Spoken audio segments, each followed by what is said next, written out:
बैठ जाओ बैठ जाओ फैल के बैठो थोड़ा फैल के तो जिंदाबाद जिंदाबाद जिंदाबाद बैठ जाओ अरे सब लोग बैठ जाओ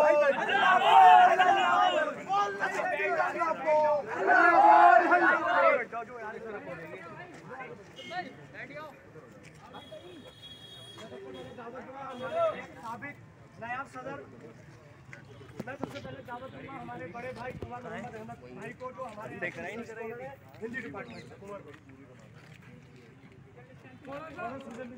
थोड़ा सा आराम थोड़ा फैल के, बहुत जगह आराम से फैल के बैठ जाओ।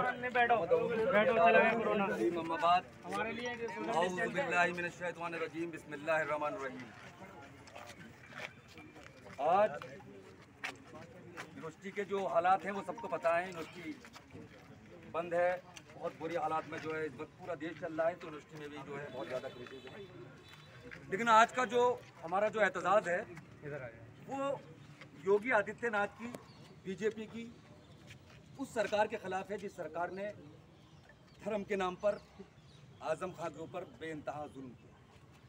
उनके ऊपर जो मुकदमे लगाए हैं वो तमाम मुकदमे अगर हिंदुस्तान की किसी भी अदालत में लेकर जाएं तो सारी अदालतें उन पर शर्म से जो है वो सोचेंगी कि बहुत शर्म वाले मुकदमे हैं, कहीं मुर्गी चोरी के, कहीं बकरी चोरी के, कहीं भैंस चोरी के।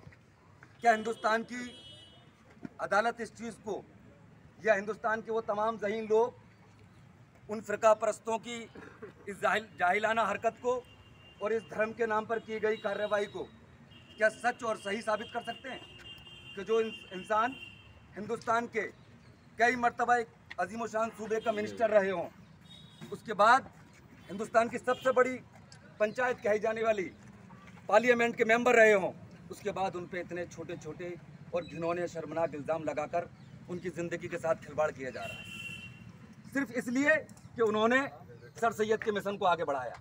वो सर सैयद के तालिबे इल्म थे और उन्होंने भी सर सैयद की सोच को आगे बढ़ाते हुए, अलीगढ़ मूवमेंट को आगे बढ़ाते हुए एक इदारे की, एक यूनिवर्सिटी की नींव रखी।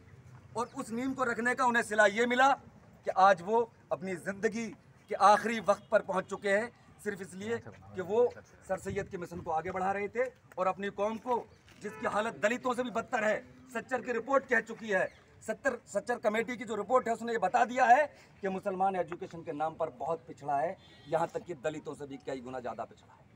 उनकी हालात पर सोचने वाला एक शख्स आज अपने ही पार्टी में, समाजवादी पार्टी में होते हुए अकेला पड़ जाता है, जो 5 मरतबा 6 मरतबा सूबे की असेंबली का मेंबर रहा हो, कई बार मिनिस्टर रहे हों, उसके बावजूद आज संसद के मेंबर हों, तब उनके साथ ऐसा जुल्म हो रहा है जैसा एक अपराधी के साथ होता है, एक चोर के साथ होता है, ऐसा कि उन्हें अपना इलाज कराने तक का वक्त नहीं दे रही सरकार। शर्म आनी चाहिए। हम योगी से इस बात पर बात नहीं कर रहे कि उनके ऊपर मुकदमे वापस नहीं आना ले, लेकिन हम सिर्फ इतना जरूर कह रहे हैं कि जो शर्मनाक मुकदमे उनके ऊपर किए हैं, क्या योगी से अपनी तरफ देखते हैं? कल अगर हुकूमत बदलेंगी, योगी तो वो हैं जिनके ऊपर न जाने कितने मुकदमे जायज़ थे, आज वो नाजायज़ मुकदमों में आजम खान को फंसाते हैं। अपना वक्त याद करें जब पार्लियामेंट में चीख चीख कर दहाड़े मारकर रो रहे थे योगी।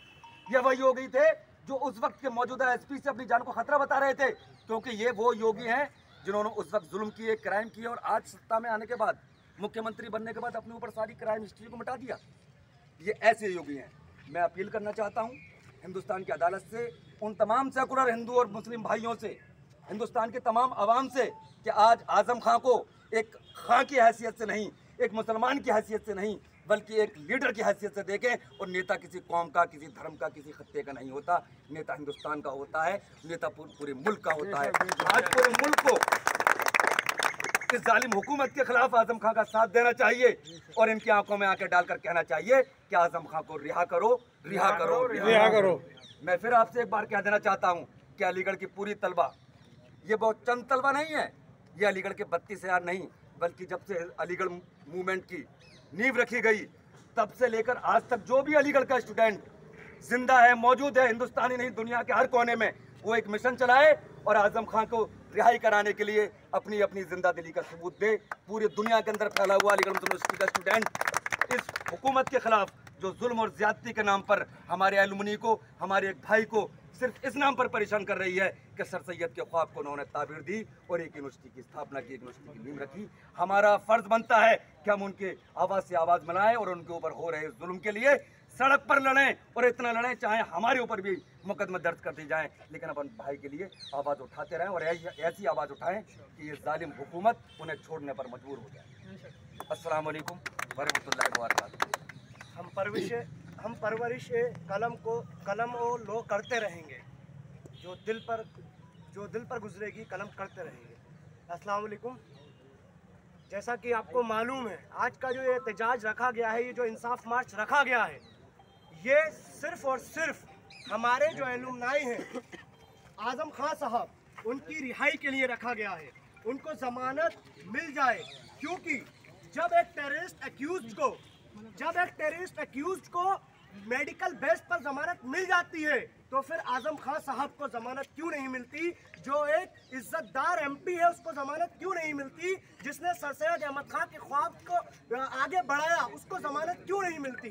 क्या सिर्फ इसीलिए क्योंकि उन्होंने ये कहा था कि ये जमाने वालों, ये जमाना कभी नहीं चाहता कि तुम्हारे बच्चों के हाथ में कलम हो, तुम्हारे बच्चों के हाथ में किताबें हो। आज इस वजह से आजम खान जेल में है। आपको मालूम होना चाहिए, सिर्फ और सिर्फ यही वजह है, सिर्फ और सिर्फ आज उनका जेल में होने का मकसद यही है कि उनका नाम आजम खान है। कोई और क्यों नहीं जेल में होता? मेरा सवाल है हर उस सेकुलर पार्टी से कि क्यों खामोश रहते हैं जब किसी उर्दू नाम वाले के ऊपर जुल्म होता है? क्यों सबके लबों पर, सबकी जुबानों पर ताले पड़ जाते हैं? मैं पूछना चाहता हूँ सारी सेकुलर सियासी पार्टियों से और सभी सेकुलर लोगों से कि आजम खान के लिए अब तक आप लोग आवाज क्यों नहीं उठा रहे? हम आज ये आवाज जो उठा रहे हैं, आज जो ये इंसाफ मार्च रखा गया है, ये सिर्फ इसलिए रखा गया है क्योंकि आजम खान कोई और नहीं बल्कि अलीगढ़ मुस्लिम यूनिवर्सिटी के स्टूडेंट्स यूनियन के साबिक सेक्रेटरी रह चुके हैं। और हमें नाज है कि आजम खान ने यहाँ से निकलकर रामपुर में सर सैयद अहमद खान के मिशन को आगे बढ़ाते हुए मौलाना अली जौहर यूनिवर्सिटी को कायम किया। हमें नाज है आजम खान पर और हम उनके लिए आखिरी दम तक लड़ने को तैयार हैं। जब तक ये कोर्ट और ये सरकारें आजम खान को रिहा नहीं कर देती, तब तक हम ऐसे ही सड़कों पर उतरकर आंदोलन करते रहेंगे और सरकार को ईंट से ईंट बजाकर जवाब देते रहेंगे। ना हम पहले कभी डरे थे, ना हम डर रहे हैं। हम सेकुलर पार्टियों के मुखिया या जिम्मेदार नहीं है जो हम सीबीआई और ईडी के डर से खामोश होकर आजम खान के लिए आवाज न उठाएं। हम अलीगढ़ मुस्लिम यूनिवर्सिटी के तलबा हैं और ये हमारी जिम्मेदारी है कि हमारे एक जब सीनियर अली भाई पर जुल्म हो रहा है तो हम उस जुल्म के खिलाफ सड़कों पर उतरकर इसी तरीके से एहतजाज करते रहेंगे। जब एक टेररिस्ट एक्यूज्ड, जब एक आतंकवाद की आरोपी जिसको सिर्फ मेडिकल के बेस पर जमानत मिल जाती है, दंगे करने वालों को जमानत मिल जाती है, मॉब लिंचिंग पर मुसलमानों को खुलेआम मारने वालों को जमानत मिल जाती है, तब एक यूनिवर्सिटी को तामीर करने वाले एक इज्जतदार एमपी को जमानत क्यों नहीं मिलती? मेरा सिर्फ ये सीधा सीधा सवाल हुकूमत से है, मेरे उन सब सेकुलर लोगों से है जो अमन पसंद है, जो पीस चाहते हैं। तो फिर वो क्यों आजम खान के लिए आवाज़ नहीं उठाते? क्यों वो सड़कों पर उतर कर आजम खान के लिए नहीं आते? मैं पूछना चाहता हूँ सभी लोगों से जो अब तक खामोश है, आखिर क्या ऐसी वजह है? कौन सी सीबीआई और ईडी का डर है कि आप अभी तक अपने घरों में बैठकर, अपने कमरों में बैठकर खामोशी से बैठे हैं? अब ज़रूरत है आजम खान के लिए सड़कों पर उतर कर आने की। अलीगढ़ मुस्लिम यूनिवर्सिटी ने हमेशा से जुल्म के खिलाफ आवाज़ उठाई है और हमेशा उठाती रहेगी, चाहे वो आजम खान हो या अमर सिंह हो। अगर किसी के साथ भी जुल्म होगा तो अलीगढ़ मुस्लिम यूनिवर्सिटी हर किसी के लिए आवाज़ उठाती रहेगी। जुल्म के खिलाफ बोलना हमें सिखाया गया है और हम जुल्म के खिलाफ बोल रहे हैं।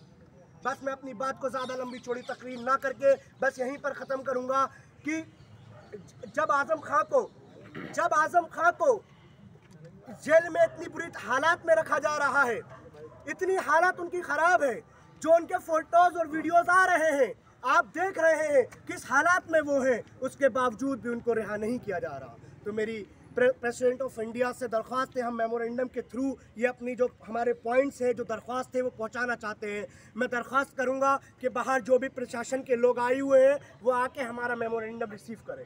डिस्ट्रिक्ट एडमिनिस्ट्रेशन के अगर कोई भी जिम्मेदार यहाँ पर आए हुए हैं तो वो आकर हमारे मेमोरेंडम को रिसीव करें।